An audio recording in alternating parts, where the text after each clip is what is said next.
আসসালামু আলাইকুম বন্ধুরা, আজকে আমি এই যে এটাকে আমার গ্রামের ভাষা চাম ঘাস বলে। তো এটা আমরা ভর্তা করবো আজকে এই পাতাগুলা। তা আপনাদের সাথে শেয়ার করবো ভর্তা করার পরে তো কি কি রান্না করব সব কিছু আপনাদের সাথে শেয়ার করবো। এই যে আমি পাতাগুলাকে সবগুলা ভেজে নিলাম, আর পাতার সাথে যে ডান্টিগুলা ছিল ওগুলা ভেজে নিয়েছি। আমি এখানে বেশি করে রসুন, পেঁয়াজ আর অনেকগুলা মরিচ দিয়েছি, কাঁচা মরিচ। এবার আমি পাটাতে পেটে ভর্তা বানাবো। এই যে ফাইনালি এই যে আমার ভর্তা হয়ে গেছে চাম ঘাসের। এটাতে অনেক রসুন, পেঁয়াজ আর মরিচ দিয়েছি, অনেকগুলা দিয়ে ভর্তা করেছি। সে টেস্ট হয়েছে, আপনারা ট্রাই করে দেখবেন। আর আমার গাছের এই যে বোম্বাই মরিচ, খুব ঝাল।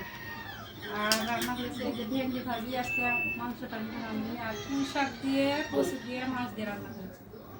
আর কালকের ডাল আছে, ওগুলো খাবো। আর কালকের এই যে সবজি আছে।